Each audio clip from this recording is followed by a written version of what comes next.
Welcome back to Dogs and Gooses, where the dogs are dirty and the gooses are silly. Thank you for joining us today for Williams. Is this our 22nd episode? I think so. If Oh, not our 23rd. oh my goodness, we are getting them there. We lately have been doing them about every 2 weeks instead of every one. That's because this is a part-time podcast, and when we're busy, the show is difficult to make. Yeah, and to be honest, my schedule is pretty regular. But sometimes when you're Starks, it's a little crazy. Well, This will be our 23rd episode. just go ahead and throw us under the bus, or throw me under the bus, why don't you, Williams? Well, You- to you- be honest, I kind of feel like Stark's therapist right now because he's laying down on the couch. I'm sitting in this chair. It's just been hard lately, Williams. You know, the trauma from my childhood's been coming back. That one time my parents told me I couldn't have a cookie. And you had to do your chores. Yeah, it was very hard. I had a tough childhood like that. What would you advise, therapist man? I advise maybe accepting that as actually part of a good childhood and moving on. Well, you make a fair point. And that's actually the perfect segue into our topic. Good childhood. Our topic today. So, for those of you who don't know, I've recently been asked, and I accepted the call to be a youth soccer coach for my nephew's team. Williams here is my co-coach, although he's only gone to one practice. Well, it doesn't help when you work evenings. That makes it quite hard. I've had a significant impact on the one practice. Well, at the one practice he was there at, he did great. He scored like 6 goals on those kiddos, and they were powerless to stop him. It just comes with skill. Yeah. I brushed off those soccer skills from back when I played youth soccer. Well, for the record, we definitely showed them. If you guys are wondering if the two of us are better than 5th and 6th grade soccer players, we are. So now you know about our athletic prowess. Yeah, so now if you want to put us up against like the best of that age group. Yeah. I don't know if we could take on the best though. I don't know. Well, if it's a whole team of them, maybe not. Maybe not a whole team of them. But if you gave us, one more person on our team, then I bet you we could do it. Yeah. Maybe Craig. We'll have Craig on our team. Have Craig join us and Kelsey. Craig and Kelsey. Yeah. That's all we need. Yeah. Okay. So our discussion this week is on youth sports and the benefits of it. Now, I'm currently coaching youth sports. I love it. The kiddos are awesome. And I also was in a lot of youth sports when I was younger. I myself was in a whole bunch of youth soccer and stuff growing up. And look at you now, Williams. You're a bigwig at BYU. Yeah. My goodness, it just happens. Yeah, it does. And it's I think we can point that back to youth soccer. I don't know if you agree with I that. don't think we can. Well, I disagree with you. Well, please present your evidence, sir. Well, you did youth soccer. Now you're a bigwig at BYU. Correlation equals causation. Everyone knows that. Actually, everyone knows the opposite. Well, everyone's wrong. Correlation does not always mean causation, Starks. I think the actual word is correlation does not equal causation. But I love to say the exact opposite because it's really fun. Okay. In light of a serious discussion, I will sit up on the couch. Thank you, Starks. You're welcome, Williams. But now we're facing each other. And I think Williams and I actually have somewhat different views on this. So you guys may get a bit of a debate today. Yeah, we'll see. I don't see it as some sort of evil or anything. I just don't. I think you see it as a very beneficial thing. I do. I think in a lot of ways it is or can be, but I don't know if it has significant, lasting impact always. Now, I think just putting a kid in sports isn't going to help him unless he really has some inclination towards that. Yeah. Now, see, I disagree. However, I think that my understanding also extends to like music programs and dance and like extracurricular activities. Not that that's what our episode's about, but I think that the effects of youth sports and sports in general are very, very positive. But I think if somebody's not interested in sports, you can put them in music or dance or something like that, and they will have similar, if not as good health effects, but they'll have similar mental and social effects. Does that make sense? I don't know where you're wanting to start on this topic. Yeah, so yeah. Well, I was just giving you that counterpoint, and then now we can actually get into the meat of it. Because I don't necessarily disagree with that. Yes. So I read in recent time a book by Angela Duckworth, and the book is called Grit. I really enjoyed the book, but she made a point that many people perceive that in this life we have an X amount of talent. You know, you're talented at sports, or you're talented at guitar, or you're talented at this. And, you know, if you're able to learn it, that's just because you have a talent for that. And she puts forth this theory, or this thesis, that essentially states that yes, we do have some innate talent or innate talent. What's inane? Do you know inane? I don't. It seems to fit. Innate, I believe is what I you're know looking innate for. fits, but I think inane fits in a slightly different way. I don't know. I could be wrong. Let's Google this. Inane. I don't know if inane is a. I think it is. Lacking significance, meaning, or point. So maybe it doesn't work. But it sounded nice. So I was thinking of innate, which is cool because it has my name in it. But I was pretty sure it was a word. So I win that one. You win the definition by far. Okay. Anyway. I don't actually win anything. I was just joking. Okay. Anyway, to the point of this, she believed and stated that we all have some innate talent, but that the real predictor of success is how much grit you have, which is basically your ability to choose one thing, to stick to that one thing through persecution and through trials and through everything. And essentially tenacity, perseverance. Yes, exactly. So the real predictor of success in really any field, like will somebody be a successful person, is how much grit they have. And I think personally, this isn't really talked about in her book, but I think personally for me, I can recognize that some people seem to have like kind of a harsher grit. Like we had Austin on the podcast, and one thing that Austin does really well is he's just an incredibly hard worker. Mm-hmm. Day in, day out, he goes and does what he does, and it's just incredibly like difficult stuff. However, I have other friends like Craig, and Craig has a job that's difficult, but he's there every day. It's not as intense as Austin's grit, but he's incredibly consistent in everything. And so that to me seems like a little bit more of a long format, whereas Austin's is a little bit more like explosive. Right, a little short term every time having to get in there. Yeah, because what Austin wants, from last I talked to him, and it may have shifted or I may have misunderstood him, but from what I understand, he wants to work really, really hard for the next 10 years. And then after that, he wants to kind of sit back when his kids are growing up and kind of have more time off, work kind of part-time. And I doubt he'll ever like fully retire at a young age. Right. But I think he wants to have a little bit more time in his kind of middle age. Whereas Craig's just kind of setting up the future. Well, Craig's just kind of like, I'm okay with working for the next 20, 30 years. I'll just stay here. In 20 years, whatever, I'll retire. And he's improving his situation by his consistency. Through consistent effort. Exactly. And I think that there's not necessarily a better or worse way, just depending on what you want out of life. But anyway, the point is, and where this ties into sports. And True Grit with John Wayne was a great movie. Yep. Yeah. You make a good point, Lance. You make a very good point. Very influential film. And so we've even talked about a lot of these concepts in the past because they're things that I like feel strongly about.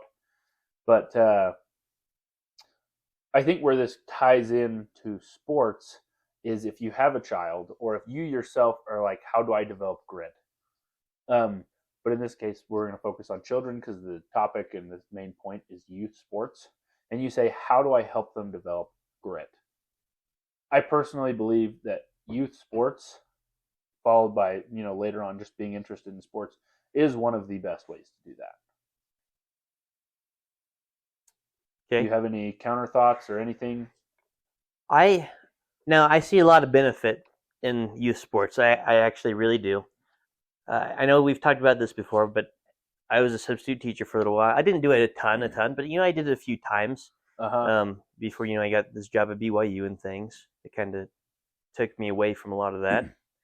But something I noticed, that was impressed upon me, was that kids do not get enough time outside doing things.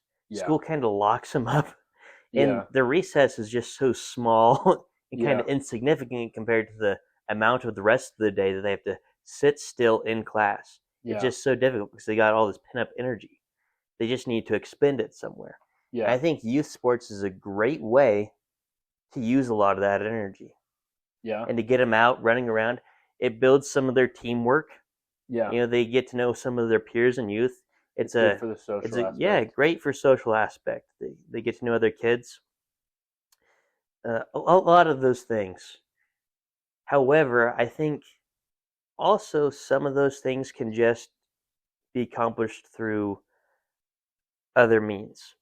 Like for me, I grew up playing youth soccer and stuff, and my dad, I really appreciate my dad being the coach a lot of times, and that we had great times playing Uh-huh. soccer. We weren't super competitive. I'm not that competitive of an individual. I think you know that. I'm not. Yeah. I like being good You, at something, but I'm yes. not But overly you don't interested in need to be the competing. best. Yeah. I would like to be the best, but I'm not going to try and You're not interested in it for enough. Yeah. yeah. At least with Well, sports, at least I with don't know, sports, exactly. I think there are some things that you're kind of like, I will do this, and dominate. yeah, Yeah, I'll dominate and do this. But I've never really seen that with you in sports. Usually, do adequately in whatever sports we do.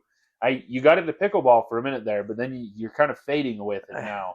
I still enjoy it, but it's just something that I don't know. I've done it less. We've played it a little less. We used to go out fairly frequently and just Yeah, we did. throw it around. Man, those good old days. Yeah, it was the good old days. Um, but and while those were very memorable experiences, being part of that team, my dad coaching, etc., I think some of the things that developed my character the most, that really gave me the grit that I do have, that I do Uh huh. possess, was yard work and stuff at home Uh huh. or working for other people. Mm-hmm.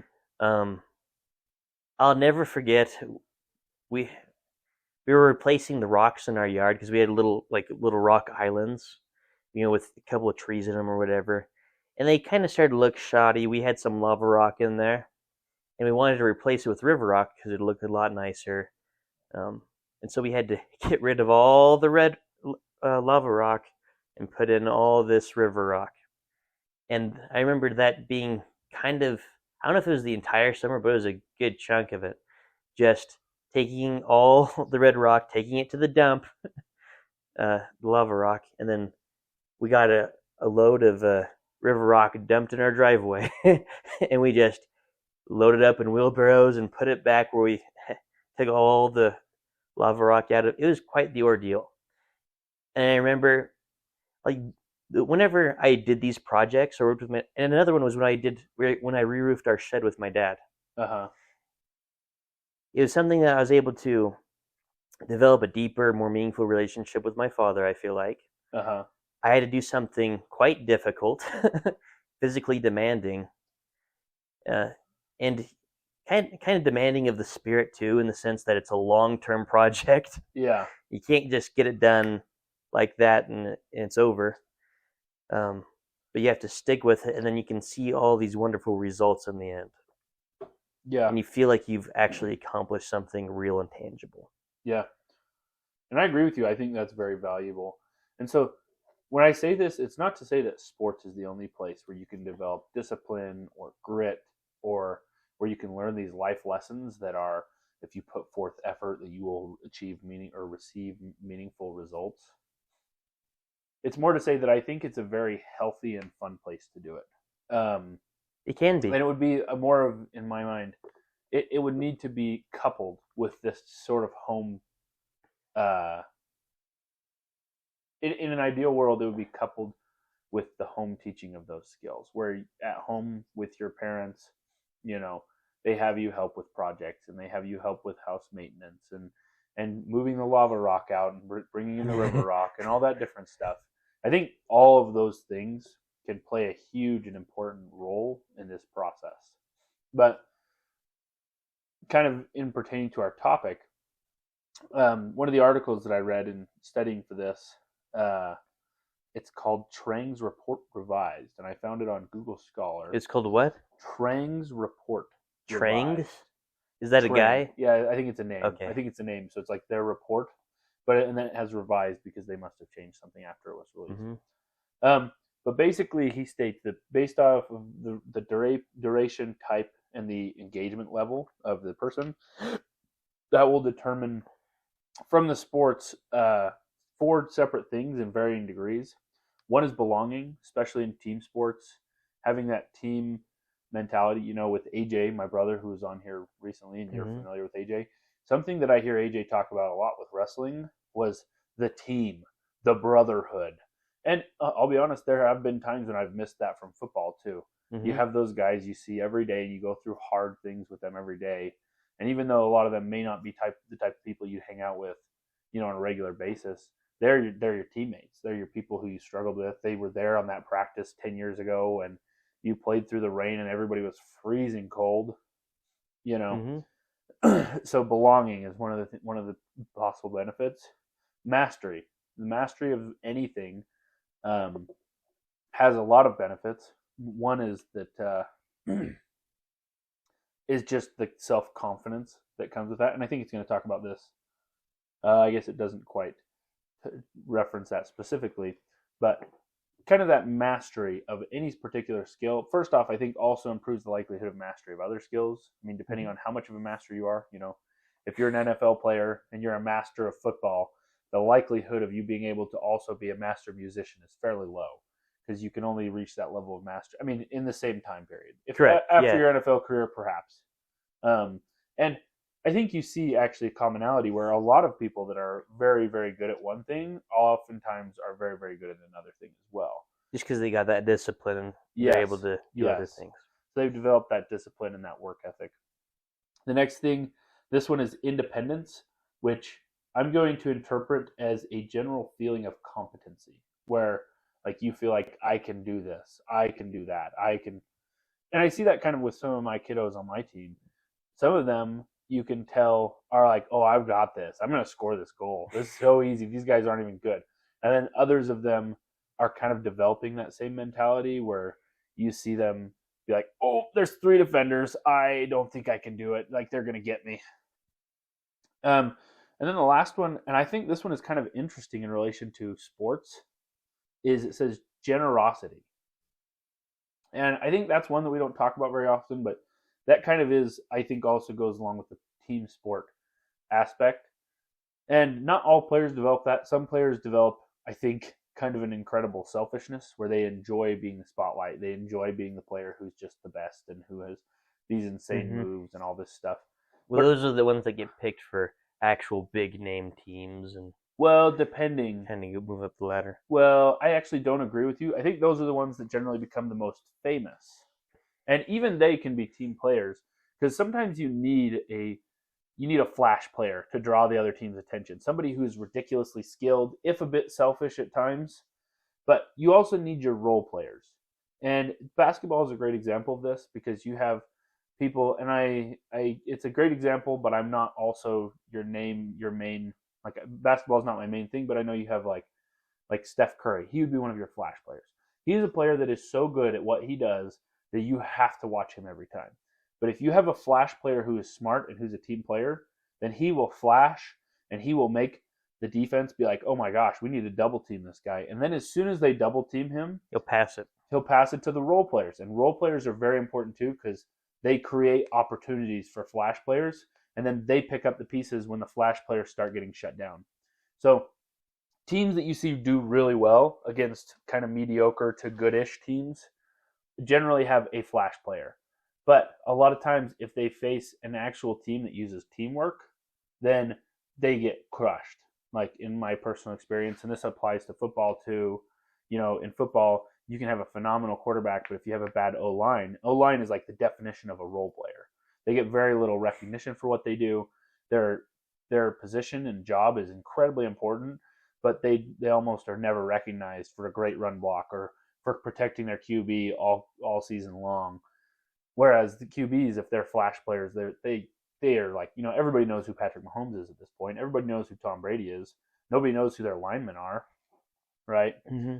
And so, anyway, I think this one's referring to generosity, refers to kind of like certain players developing that sort of team mentality. And that's something I love.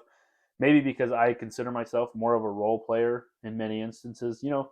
And in the positions that I play, I do get moments to like I get recognized more often than offensive linemen.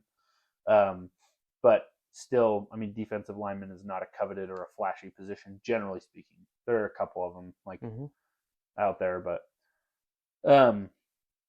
so to that point, it kind of talks about those 4 things being incredible developers, and there's also a fitness aspect of it too that I want to touch on in a minute. But first, I kind of want to hear your thoughts on what we talked about so far. On those things? Yeah, on those 4 things: belonging, mastery, independence, and generosity. I believe that those 4 things can very much be developed in youth sports. However, I think some of the opposite of those things can also be developed in youth sports, depending on what's going on. You're talking about sports in a fairly serious context, which I think is fine.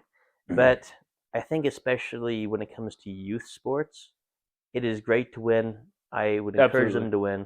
And, if they lose, it is what it is. It's not something that you want a ton of necessarily.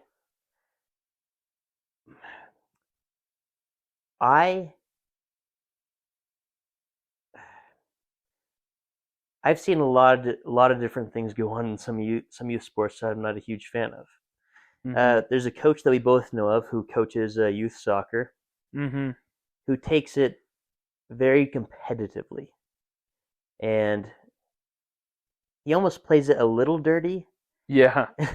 In the fact that, like, when you're drafting players, he strategically does it under the guise of, oh, I'm going to pick my own kid, so I'll just kind of hang back so he can strategically pick the players that he wants. He pulled kind of a trick in our league to where he kind of pretended to us that he was being generous, but the reality was he was setting himself up to pick the best players first. Yeah. And that's what Williams is referring to right now, and he and I talked about that. And so a lot of these, and it's usually adults, but I feel like the children kind of catch on to the sentiment of the adults that they're working with. Absolutely. To where they're taking it very seriously. It loses out on a lot of the sportsmanship that could have been there otherwise. Kind of takes away from the promotion of friendships and things. It turns motivation into a very weird thing. Yeah. I think, I don't know, I'd have to flesh this idea out more, but, what is true good motivation versus not so good motivation? I think winning is not a bad motivation. Maybe the reason why you want to win might differentiate.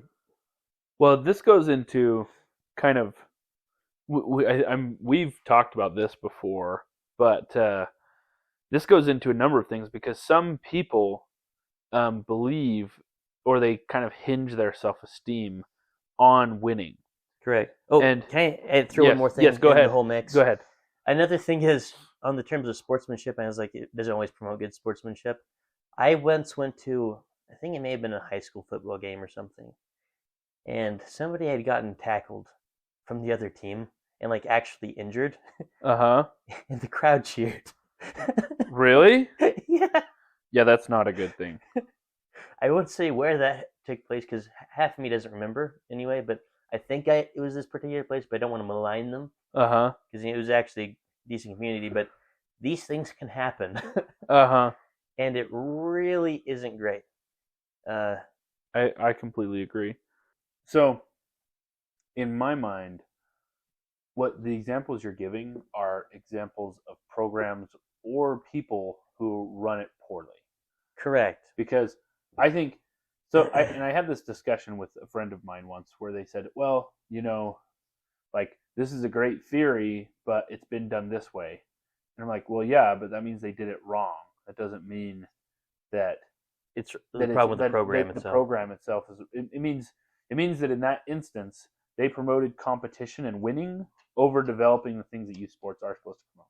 And in your mind, or to your point, I think there's a time and a place for competition. Mm-hmm. You know, if you're a senior in high school and it's your last game of the You're season, gonna or you're put it playing all for out in the state, field. yeah, and in those games, like I've been there in high school, you know, you don't want to kill anybody, but in football, like they taught us, and maybe this was Mm-hmm. not the right thing, but in football they taught us that if the QB throws the ball when you're about to get to him, you hit him in the ribs, not with your fist, but like you just tackle him while he's extended, and it really hurts.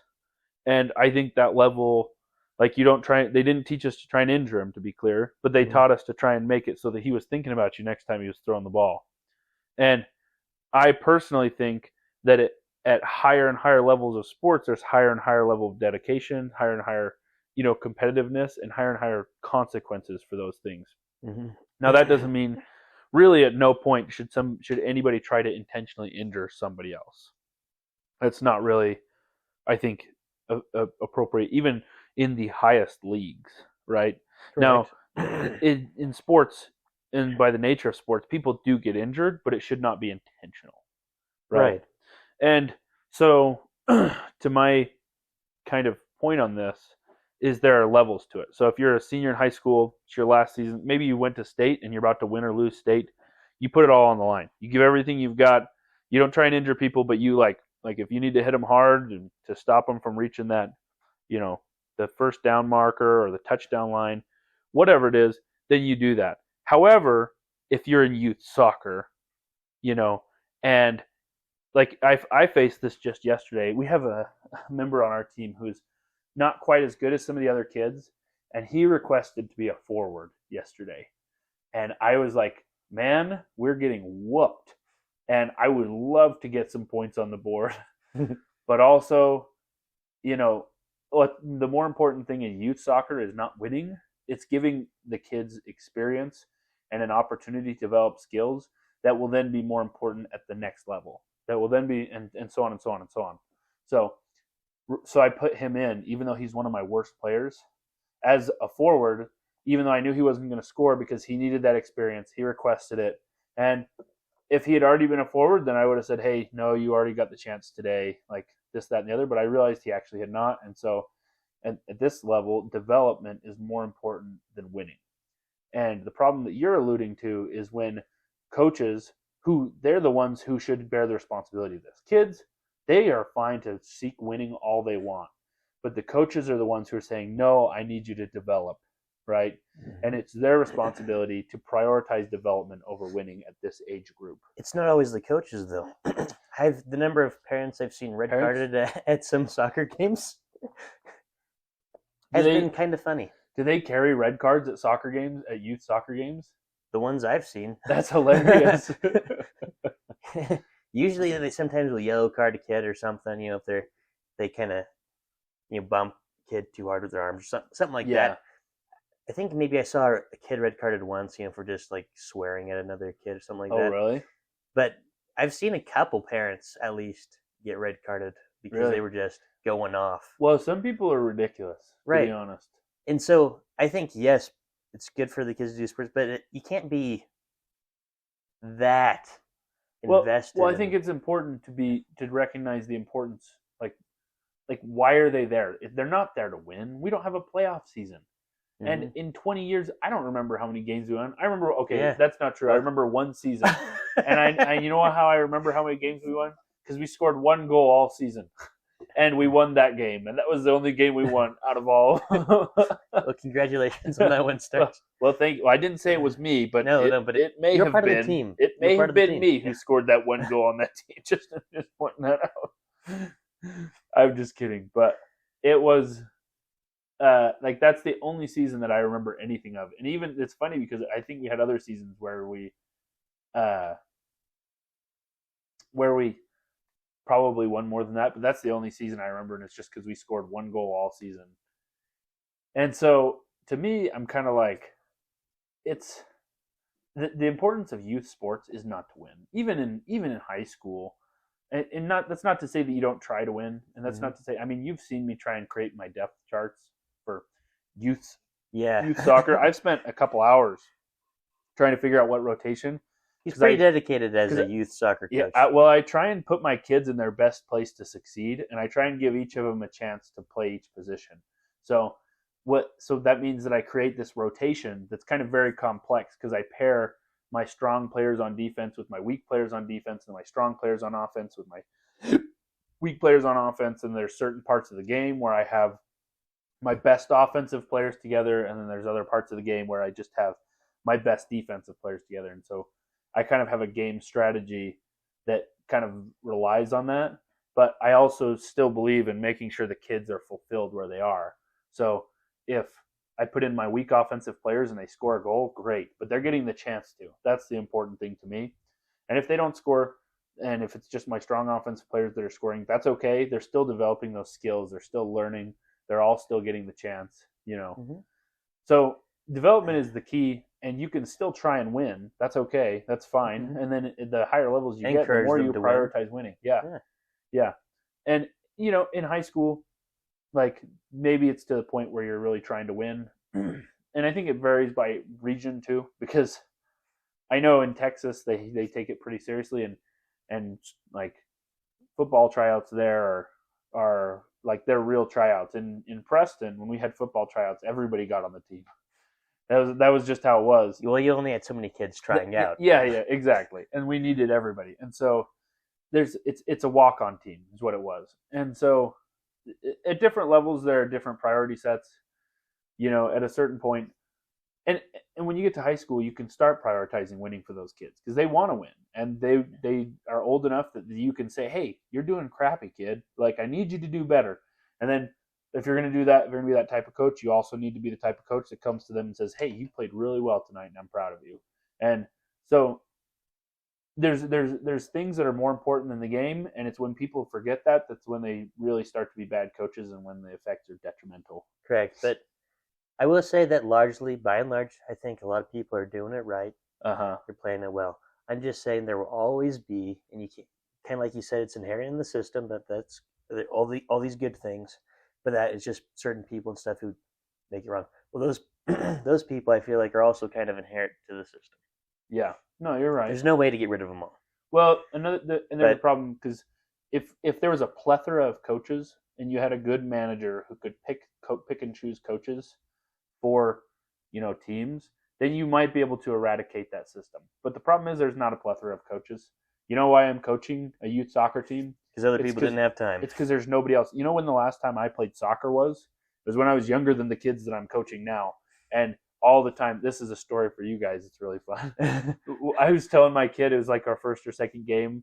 It's not my son. I have my nephew's on the team. He's the one he's my connection there. But I was telling one of the kiddos, I was like, okay, on this play, I want you to do this. And he's like, but coach, isn't that offsides? And I was like, yes, it's totally offsides. And then I had to look into what offsides was.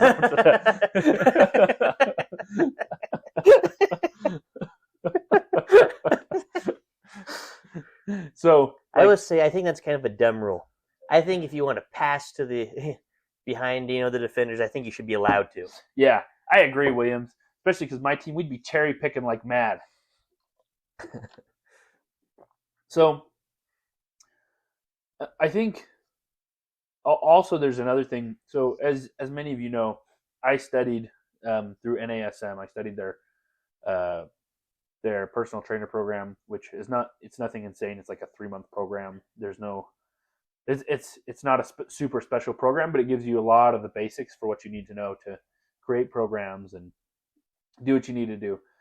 And they talk about a lot of really important things, and they talk about how like the effects of exercise on personal development.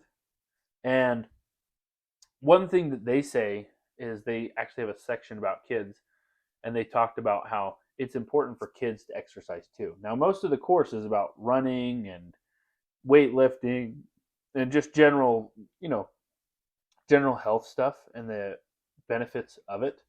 And they said, so how do you have a kid, exercise? And they're like, you have them play. Go tell them to go outside. They're going to develop their muscles. They're going to develop their body. They're going to become familiar with their body.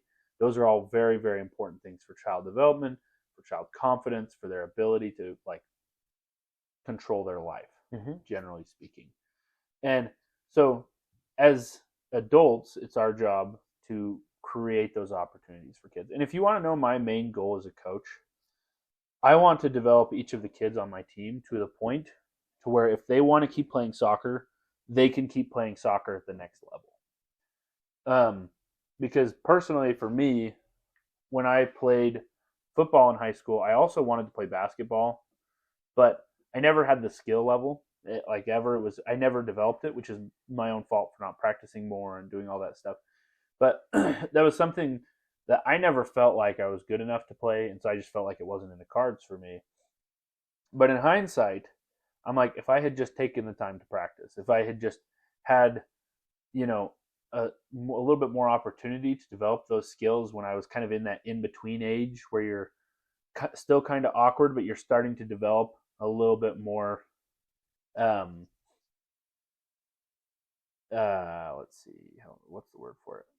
When you're starting to develop a little bit more athletically, because kids, generally speaking, are not super athletic. I mean, that's no secret, but there's kind of that age where they're awkwardly in between being kind of not athletic and being kind of athletic, and that age is kind of critical. They need to go outside, they need to practice, they need to become familiar with their body and do those sorts of things. And so for me, that's not going to be the case for every kid, but I want the kids to have the opportunity to do that, to develop their bodies in that way. Shout out to Jonah just this last week. Jonah and I practiced some footwork stuff, which is really important for developing those types of skills. Mm-hmm. No, yeah, I think you're right, and I think that's what the coaches should be going for, developing them. But just developing their character too, I think is a big part of it. I think you're doing pretty well at that. I think it's just going through these things and doing these things. It's going to help. If you do hard things for long enough, you'll become a better person. I don't know why that is necessarily, but it makes you more resilient, makes you all around a little tougher, a little bit better. Yeah, wiser. Well, we're gonna have a talk with my team today. We lost pretty bad yesterday. We have a practice tonight. It's not gonna be anything harsh, but we're gonna talk about that. I know everybody wants to be a forward.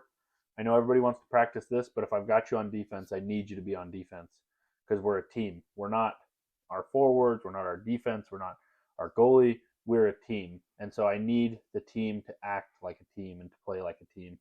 So we're going to have a talk about that. And they did pretty well yesterday, all in all. The team we played was kind of an all-star team. I don't know where they drafted their kids from, but they got them. But all in all, I just think it's important to understand that you are part of a unit and you need to act somewhat selfishly for that unit. And I think that affects also more broadly into society, like it ripples into society where you need to see yourself as some type of a unit, whether it be in your local community, in your state, in your country. You're a part of a team there, and sometimes that just means putting back your shopping cart, but other times that means paying for someone's groceries in front of you or doing things that are a little more required, giving someone your Saturday to help them, and just being a team player in that way. Mm-hmm. It can go a long way for society in general. Mm-hmm. Yeah, I agree. I do think it's a good thing, despite the negative things I've seen. I was just doing it more to illustrate a point. No, that's a fair point. And you brought up fair points, Sir Williams. Do you have any additional thoughts for us on this? So probably be a shorter episode. It was kind of impromptu for the both of us. I suppose it's just more of an admonition to the parents and coaches out there. It's phenomenal to win. Try and have your kids win, like work with them. But it's more important that they develop as individuals, as people, as a team, and that's going to help them a lot more going forward than a lot of other things will be. And to couple that with hard stuff like chores and things at home, absolutely, that I know helped me, yard work and stuff, being outside, working together as a family, because I think that'll promote family growth, which I think is arguably one of the most important types of growth you can have. It's been very influential to me, and it's been quite the blessing in my life. And I agree with you on that. Kind of as a closing note here, I think for me, sports coupled with those family things are some of the most important things that you can do for a youth, for a kid. Not, I guess, most important is probably a bit of an overstatement because you have discipline and all sorts of other stuff. And how are you going to teach kids right from wrong, and so on and so on and so on. But sports, I think, for me, is a big part of my life, and I think it's extremely beneficial. Exercise, generally speaking, but for kids, especially sports, because it needs to be a little bit more game-like rather than an onerous chore for them to be able to go do this. And the ultimate thing that I've accepted, sadly, is that not everybody actually likes sports. I love sports. I would play sports every day if I have the time. Um, I love a number of different kinds of sports, but that's ultimately not everybody's interested in that, even if they're wrong. I happen to fall on the side of I like fewer sports. I do like some sports, but I'm not playing them to smoke everyone else. I'm playing them to enjoy yourself. them. Yeah, absolutely. And it's just nice to be out there. Sometimes it's a little bit of exercise. Yeah. There's some nuance and skills you can learn that'll make you improve, and it's kind of a fun thing to hang out with people. Absolutely. And I think that that's an important aspect of it too. Well, fun fact for you, they've done studies, and you know what is one of the best things to improve your lifespan? It's tennis or racket sports. Well, you've seen a lot of those pickleball players out there who are a little older. They're some of the great players. Some of them are pretty dang good. Their ball control? Yeah, their ball control is really good. Their mobility may not quite be as good as some of us. But they'll find your weak spots and they'll put it right there. Yeah. Well, they're just very, very good at that. And so tennis sports or racket sports are really good for old age. I think it can project like up to plus 10 years on your life. And it's kind of insane like that because you wouldn't think that it would make such a difference, but it keeps you somewhat active and it keeps you social rather than, not having anywhere to go or be. So in closing, I think sports are very important. I think that there's a lot of data to support that. And just any form of exercise, going on a walk, going on a run is important. But for kids, sports is going to be what they're going to appeal to, or some type of play. Take them to a park, have them climb around, do whatever. But sports builds a lot of positive external and internal things. It's been shown to reduce depression and anxiety and all sorts of stuff. Good activity will do that. Yeah. Absolutely. So, any final thoughts, Williams? I think that's perfect, Starks. All right. Thank you guys for joining us for one of our shorter episodes of Dogs and Gooses. But still a gem. Oh, it's been quite fun to make. We have a couple of treat episodes planned for you for when we find the time. Currently, we're a tad bit busy, but we're hoping things will settle down in the near future and we might be able to release a couple of the things that we've been wanting to release. Because we got some good ideas. We do. Quite hilarious ideas. Quite hilarious ideas. Quite fun. So, all right. That's it for us today. Listen if you want or don't. We don't care.